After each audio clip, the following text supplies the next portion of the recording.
Olá, hoje vamos falar sobre o direito de guerra e conflitos internacionais no século XXI.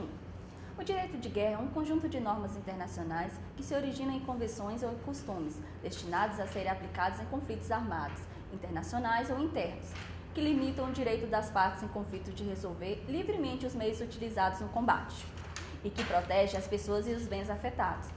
Na existência de controvérsias entre Estados, não sendo a via pacífica suficiente para solucioná-las e as nações não conseguindo entrar em um acordo, apela-se para as guerras. A guerra pode ser definida com a contenda armada entre Estados, onde cada parte visa proteger seus interesses nacionais. Existe a intenção nítida de submeter a outra parte às suas aspirações e interesses. Isso ocorre quando não haver um poder cogente capaz de obrigar as partes a aceitarem as soluções propostas pelo meio jurídico, pacífico e diplomático de solucionar conflito, já que os Estados não soberanos e, como tal, têm o poder incontrastável de dizer o direito. Vimos recentemente uma guerra ser declarada no Oriente Médio por parte de Israel contra o Líbano, ao ter 2 soldados capturados por um grupo terrorista xiita que tem seu quartel-general no Líbano. Israel declarou guerra contra o Estado libanês.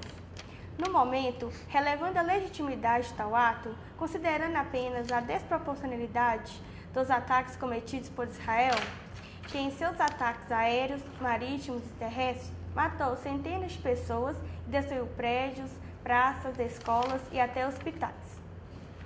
O Líbano, apesar de estar sofrendo a retaliação de Israel, não cometeu atos que justifiquem a guerra.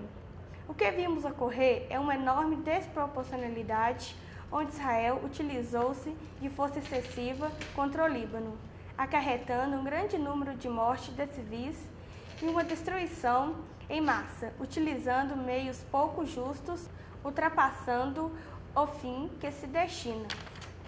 Segundo a ONU, os Estados só podem se valer de guerra após esgotados todas as outras medidas pacíficas para tal. Recordando o ocorrido em 11 de setembro de 2001, quando o grupo islâmico Al-Qaeda cometeu uma série de ataques terroristas contra os Estados Unidos e deixou um saldo de morte em torno de 3.000 pessoas, o governo dos Estados Unidos, alegando precisar proteger a população mundial de futuros ataques, resolveu travar uma batalha contra o Iraque. País, segundo ele, possuidor de um arsenal bélico suficiente para ameaçar toda a nação. Sua justificativa para a guerra foi legítima defesa preventiva.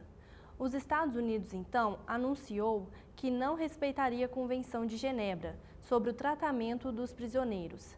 Sendo assim, ocorreu sérias violações às Convenções de Genebra.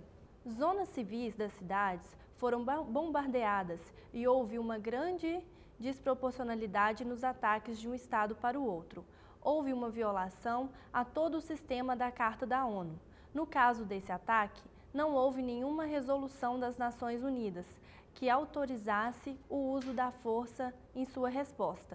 A maioria dos pesquisadores da ONU tem lançado estudos sobre o que consideram a maior crise que ameaça a humanidade neste século e qual o motivo das várias guerras e conflitos internacionais. Chegaram então à conclusão que seria o esgotamento das fontes primárias de petróleo e água doce, embates entre diferentes etnias, conflitos religiosos e disputas territoriais.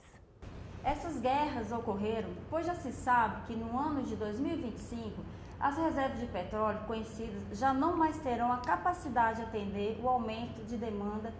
Os pesquisadores consideram alarmante os efeitos dessa enorme crise previsível de recursos naturais sobre a estabilidade social, política e de segurança dos países.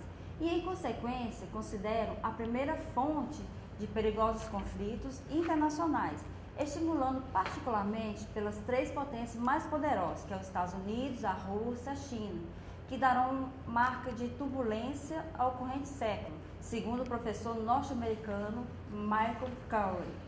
As disputas políticas e militares, por causa das reservas disponíveis de petróleo no mundo, já estão lançadas e que o foco principal das disputas e conflitos são as cobiçadas reservas da Ásia Central e da região do Mar Cáspio.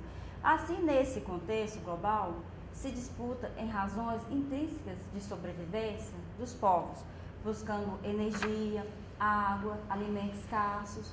Poderia a situação ser plenamente mediada pelo direito internacional? É certo que somente o direito internacional não será suficiente, mas ele certamente poderá levar mais razões para as decisões.